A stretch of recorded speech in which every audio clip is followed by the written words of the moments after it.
হব ভাবো তোমাৰ বুকুত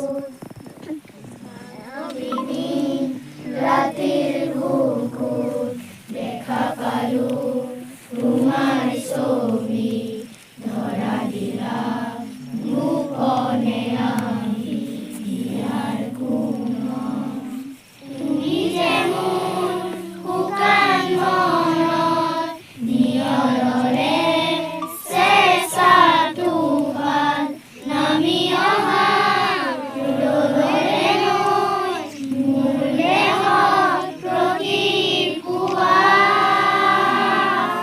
ধুমুহাৰ সতে মোৰ বহু যুগৰে মাচোন এন্ধাৰো সঁচা বহু দিনৰে আপোন নিজানৰ গান মোৰ শেষ হ'ব ভাবো তোমাৰ বুকুত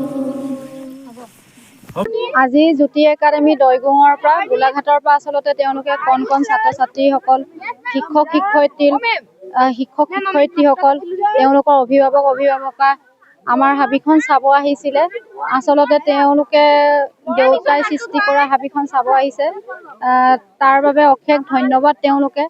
আৰু উঠি অহা প্ৰজন্মই আচলতে এইখিনি শিকি যাব আৰু তেখেতেনো কেনেকৈ সৃষ্টি কৰিলে এইটো দেউতাক লগো পাইছে, কথা পাতিছে।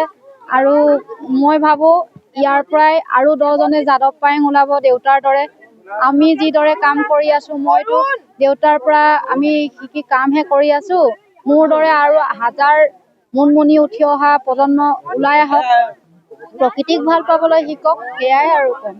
আজি জ্যোতি একাডেমী দৈগুঙৰ পৰা আমি গোটেই ছাত্ৰ ছাত্ৰীখিনিক লৈ আমি আজি মলাই ফৰেষ্টলৈ আহিছিলোঁ। ইয়াৰ উদ্দেশ্য এটাই আছিলে যে ছাত্ৰ ছাত্ৰীসকলক প্ৰকৃতিৰ প্ৰতি আচলতে দায়বদ্ধ কৰা। কাৰণ আমি যেতিয়াৰ পৰা স্কুল চলাইছোঁ তেতিয়াৰ পৰাই 5 জুন তাৰিখটো পৰিৱেশ দিৱস হিচাপে পালন কৰি আহিছোঁ। আৰু প্ৰকৃতিৰ প্ৰতি যাতে প্ৰকৃতিয়ে আমাক ভৱিষ্যতে যিখিনি দিব চব গ্ল'বেল ৱাৰ্মিং পৰা আদি কৰি যিখিনি হৈছে প্ৰকৃতিৰ কাৰণে হৈছে, সেইটো কাৰণে গছ গছনি ৰুবৰ কাৰণে প্ৰকৃতিৰ প্ৰতি দায়বদ্ধ হ'বৰ কাৰণে তেওঁলোকক আনিছোঁ। ইয়াত আহি এটা বস্তুৱে দুখ লাগিলে যে আমি গম পাইছোঁ কিছুমান দুষ্কৃতিকাৰীয়ে এই যিখন যাদৱদাই যিখন মানে অৰণ্য বনাইছে তাত তেওঁলোকে অগ্নিসংযোগ কৰিছে।